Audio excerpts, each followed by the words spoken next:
Welcome back to the Money Pig Podcast, brought to you by Goodwin Investment Advisory, where our mission is to lead people to financial peace, independence, and generosity. I'm your host, Reid Trego, and today we're back for part 2 with Justin Pitcock in our discussion about what we do not recommend. Man, I can't believe I'm invited back after the last episode. Okay, I know. What a train wreck. You just told us all the reasons not to do all those things that we hear great things about. Get an annuity, a whole life, cryptocurrency. Stay away from crypto. Oh, geez, buy gold. Everybody says all this stuff's great. And you're like, no. You're a lot of fun, Justin.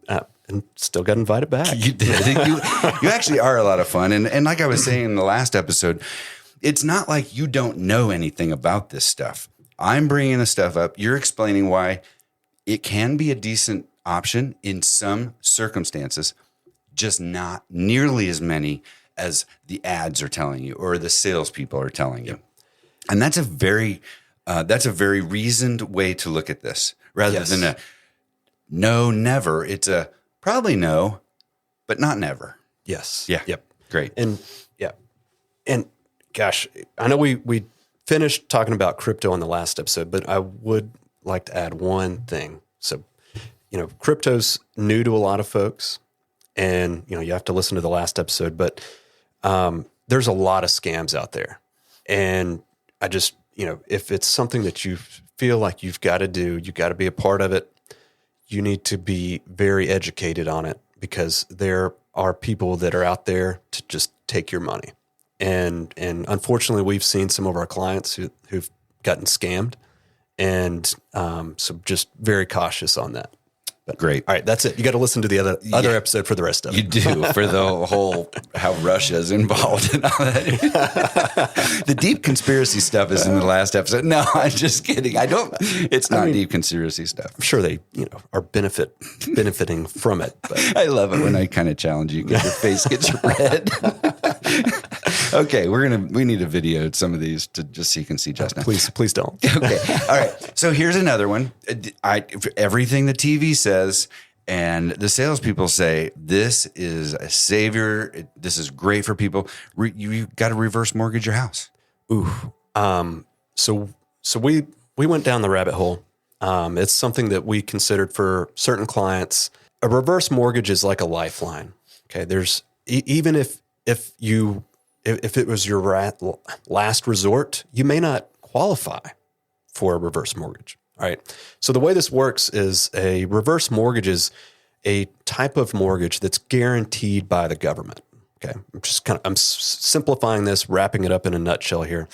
But the mortgage has got to pay you for as long as you're alive. Okay. And they're not going to approve this unless you own the majority of your house. So I would think they would approve it if they know you're going to die really soon. So it's based on some factors like that. Is it really? Right? It depends on your age. Okay. And it depends on interest rates, and it depends on the equity that you have in the home. Okay. So it's those factors, and it depends on what that reverse mortgage payment could be to you. Okay. Or if you even qualify. So there's some folks where we're like, gosh, could they have a higher withdrawal rate from their investments, not worry as much about money if they knew that they could qualify for a reverse mortgage? Or could they go ahead and start a reverse mortgage, right? We started looking at it. It's, especially with higher interest rates, it is very rare that most people even qualify. Really? So it's an option. You've got to own the majority of your home, especially when interest rates are higher. When interest rates are lower, you can have less equity in your home and qualify. But now that interest rates are higher, you've got to have I'm talking like 70 or 80% equity in your home. It depends on your age. That's why it's not a fixed, I could just say 70%. No, it depends on how old you are. All right. So the older you are, the less equity you would need. But it's a lifeline. If you do qualify, I would think of it as generally your last resort. We could certainly dive into your situation a bit deeper to see if it could make sense, because I think it could in some circumstances. But if you've got other options, let's pursue those other options first. Okay. Interesting. It's almost like some of these things, the more rules and variables and ifs, and that's almost what these things have in common. Now, some people would also look at, hey, the stock market and bonds. There's all kinds of rules and variables and ifs there too. But at least to me, those feel more simple. And I know that's not true with everybody. It doesn't feel simpler to everybody.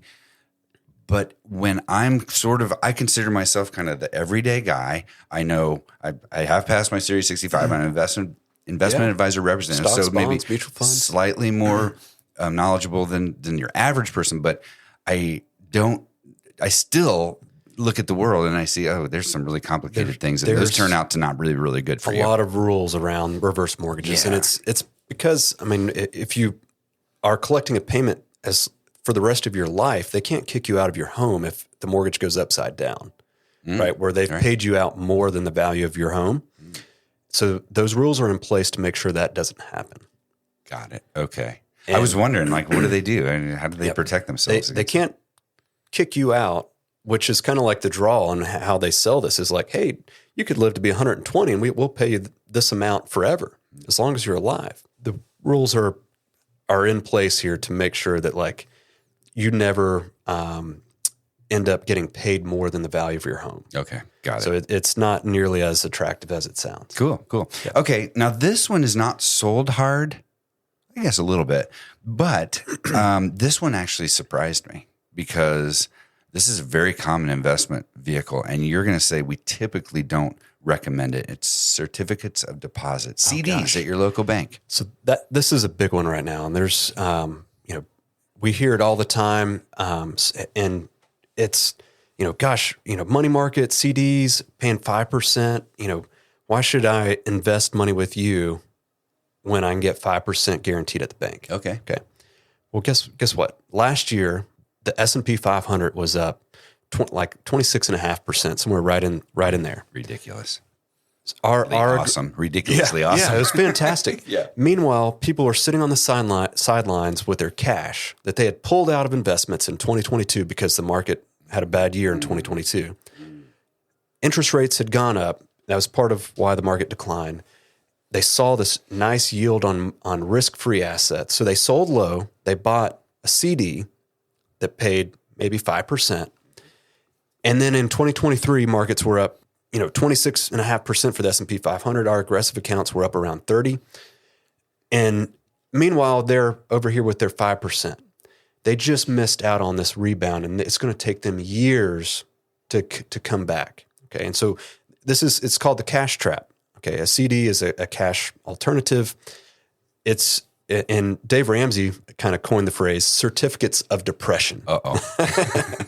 When you're sitting there and you're like, oh, that risk-free, 5% I was getting when I could have gotten 30%. That's where that certificate, that depression starts setting in. I would be depressed. I get that. Yeah. So CDs, they may look attractive now, but if you're investing that money for a long-term goal, you're gonna be wishing you'd done something different. It's not gonna keep up with inflation. Interest rates are likely to be coming down, and when they do, CDs rates are gonna be coming down. And when your CD matures, you're gonna be looking at maybe reinvesting at 4%, maybe 3.5%, whatever. Depends on how much rates come down, right? But there's this reinvestment risk. It feels good now because we haven't seen a 5% interest rate in a long time. But when those CDs mature and you get to reinvest at a lower interest rate, because rates will likely be lower, and meanwhile, the stock market had a 26.5% year, and it's likely going to be higher in the future, right? You're going to be reinvesting at a peak in the market. Oh my gosh, you're right. Because you're tired of this, what in the future will likely be a low yield on your CDs. And you're going to feel good about the market. It's going to feel safer then because it's just had this good run. And that's where people fall into the cash trap, where they sell low and buy high into the market. Don't fall into the cash trap. Yeah, you missed the climb. And invest based on your long-term goals. If you're investing for retirement, that is still a long-term goal. Hopefully you make it into your 90s, right? So maybe it's a 30 or if you get to retire early, maybe a 40-year goal, then you need to invest accordingly. A CD does not fit into that picture. Okay. So I'm going to go back because this reminds me when I don't know, I had some money question years and years ago. What do I do with this money? And the question that came back to me was, well, what's it for? What's it for? What's exactly. it for? Because, what is it for? Okay, for my emergency fund, if I want that really liquid, a 6-month CD is not a terrible option because it's going to sit somewhere and make 5 or 6%, maybe. It's like a no penalty. You're not necessarily going to be able to write a check off of it. Well, and I wouldn't put my entire emergency fund in it either. I would put a fourth or a half of it. Yeah, something like that, so that it's available in 6 months, and maybe keep the other half liquid and then reinvest it. Maybe not, but keep it somewhere really handy. So in the case of an emergency fund, CD isn't necessarily the worst thing. It's where it's the worst thing and you run into this money pit trap or whatever it's called. The cash That's trap. the cash trap. It's because you think it's your long-term investment vehicle. That's right. Nah. So cash alternatives do have their place when you know you're going to need money in what we would call a short term, so the next year, maybe 2 years. It's perfectly fine and advisable to invest in a CD, but a CD is not for saving for long-term goals. You could do so much better than that. Awesome. Okay. Well, that one surprised me, like I said, because CDs are pretty common investment vehicles, and you hear about them all the time. Treasuries are kind of a comparable option to a CD, and for short-term goals for some of our clients, we'll look at CDs for, we know they need their money in a year or 2 years, something like that.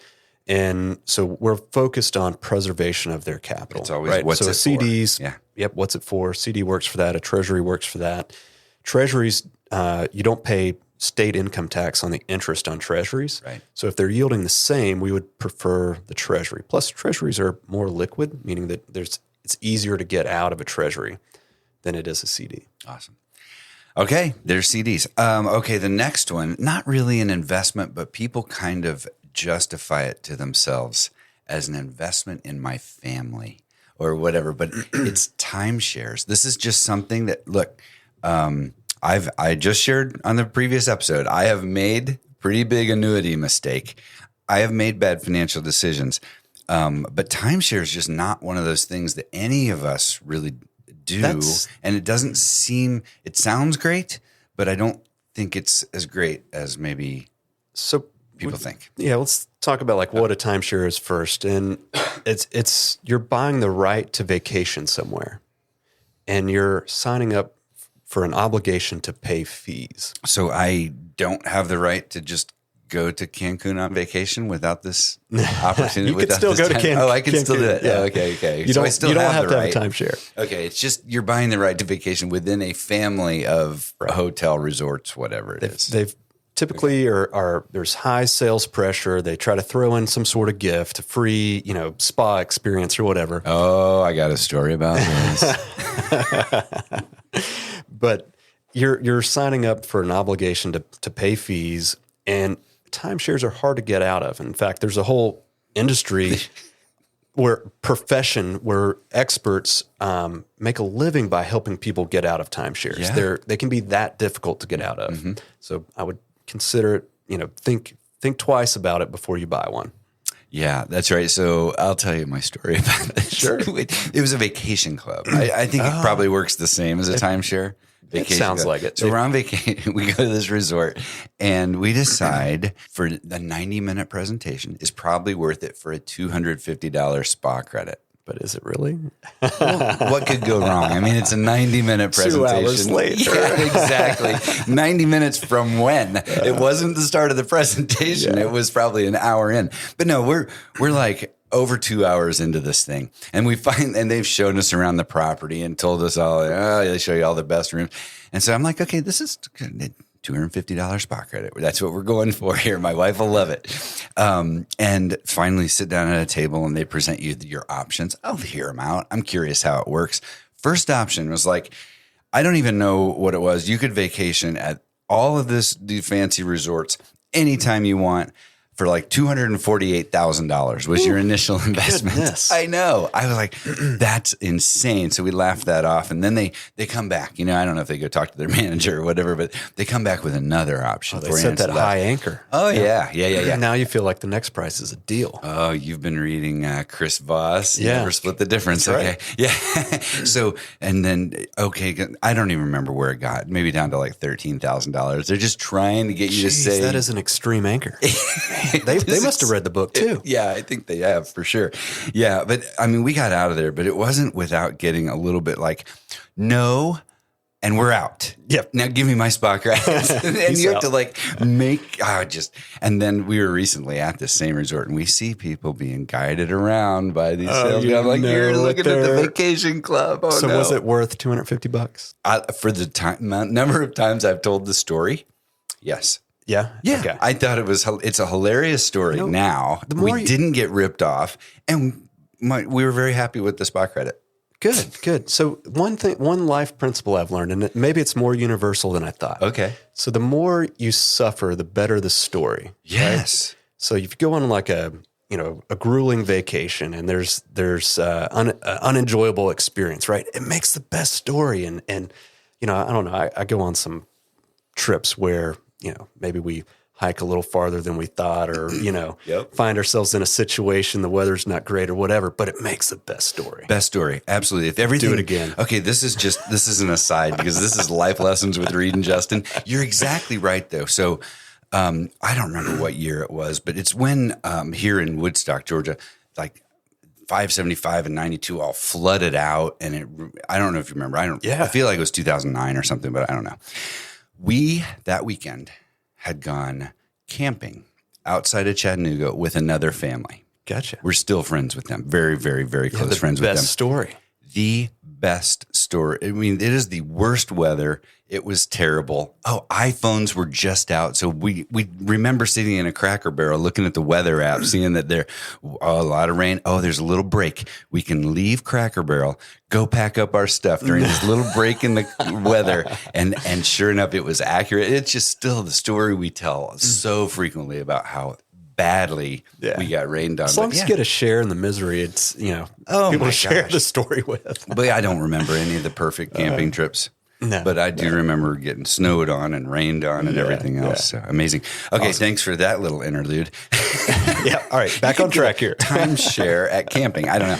Okay, so those are all the things we don't recommend. We just went through a list. Annuity, don't generally recommend. They might be right in some circumstances, just not as often as the salespeople say. Annuities from the first episode, whole life insurance, precious metals, cryptocurrency, reverse mortgages, certificates of deposit as a long-term investment vehicle, timeshares, and that's a pretty good list. What do we generally recommend? Let's do the plus now. Yes. All right. So we again, think about what an investment is, something that is that pays income. I think we could simplify that. It's a tradable financial asset that's purchased with the intention of holding for an investment or income. That pays income. That's right. That's right. And so stocks pay dividends, bonds pay interest.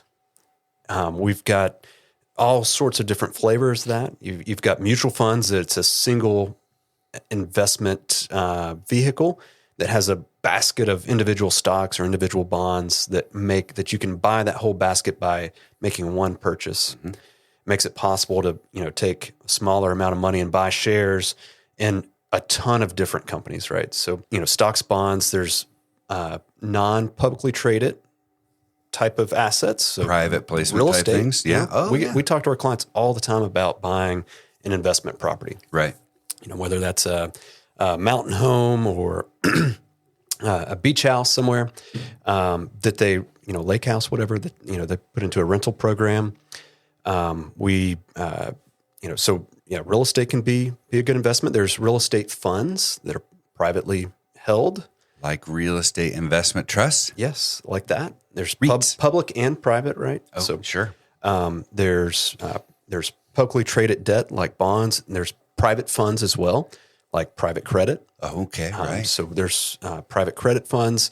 Some of our clients, where their situation, kind of aligns here, we may recommend private real estate fund, a private credit fund, private equity, so non-traded stocks. We've got a fund that we like in this private equity space. Infrastructure is another area where so that's ownership in companies that have to do with infrastructure, like cell towers, power plants, and that sort of thing. So there's a whole lot of good investment options out there, things that do create wealth, that pay income. And I know it's easy to get distracted by, guarantees or let fear help. Fear can shape your decisions, right? When the market's having a tough time in 2022, meanwhile, your money market rate's paying 5% or CDs are paying 5%, you can get sucked into this fear-driven cash trap. But we've got to invest based on the underlying goals, that time horizon, and your risk tolerance. It's what you as an investor can stay with, because investing's not easy. And one of the sayings on like Wall Street, there's no such thing as a free lunch. If it sounds too good to be true, it probably is. Mm-hmm. But the one of the hardest things about investing is the behavioral side, doing the right things at the right time, which often can be as simple as not doing anything at all, right? When the sky's falling and you feel like you should be just turning to cash, you should be doing the opposite. Chill. Right? Like Warren Buffett says, buy when others are fearful and, sell when people are greedy. That's right. Right? That's the correct behavior. And so as financial advisors, we coach folks on what type of investments would best serve their time horizon and their goals. We coach folks through the hard times because it's not easy being an investor. And our goal is to help folks, build their wealth and do that in the most tax efficient way. Amazing. And it's just interesting listening to you talk about the things we do recommend. So many things that they aren't advertised directly to consumers, the private placement investments, interval funds, whatever the solar towers you're talking about. Cell towers. These investment vehicles, real estate, yada, yada. But the things that are advertised heavily to consumers tend to be not as good for them as good for as many people as they say, where all these things, no wonder people think investing is a secret. Like there's some mystery to all this stuff, because you just listed off a whole bunch of things. People are going to listen and go, oh, well, no wonder. But it is why that stuff is marketed probably to you as an investment advisor. The more something's marketed, the more you should be wary of that type of investment, if it even is an investment, like a timeshare. I would not consider that an investment, right? They have to invest in these marketing schemes in order to sell, because nobody would, and otherwise would want to buy them, right? But things that work don't have to be really marketed because people are drawn to them naturally, right? Yeah. Awesome. So we welcome comments from the annuities, whole life insurance, precious metals, cryptocurrency, reverse mortgage salespeople. You're all welcome. Timeshare. You're welcome to email us at moneypig@goodwinvestment.com because we'd love the conversation. Sure. Yeah. We probably didn't give all the pluses and minuses of these things. No, right? I feel like we were pretty unbiased here. Yeah, we're not compensated based on any of these products. So that's right. That's right. Folks that might think otherwise probably get paid a commission. They probably do, which doesn't make their opinion completely illegitimate. No, but it does give them different incentives. So anyway, we want to be friends with all of them. We're not going to base our friendship on it. So Justin, thanks so much. It's always great to just hear your thinking on these things, and you bring great value here. Oh, thanks. Yep. And he just said it, but we as financial advisors manage and balance portfolios. We put together portfolios that did really, really well in 2023, which is great. But the unique value here is that we work to understand our clients' individual goals so we can have these types of planning conversations that are so personal and unique to each individual. So again, Justin, thanks so much for being here. Hey, and listener, leave us a rating and review. Go in there right now. Just click 5-star review. Leave us a 5-star rating. And leave us a little review. That would be awesome. We'd love it. It helps us get our message out there a little bit more. So, hey, you rock. Thanks for listening. We will see you all next time. Bye. The Money Pick podcast is hosted by Reid Trego, a financial advisor at Goodwin Investment Advisory. This podcast is intended to share information and perspectives, but should not be interpreted as legal, financial, or tax advice. The opinions shared by participants are not necessarily endorsed by the company. Goodwin Investment Advisory is regulated by the SEC, and the company operates in compliance with applicable securities laws and regulations.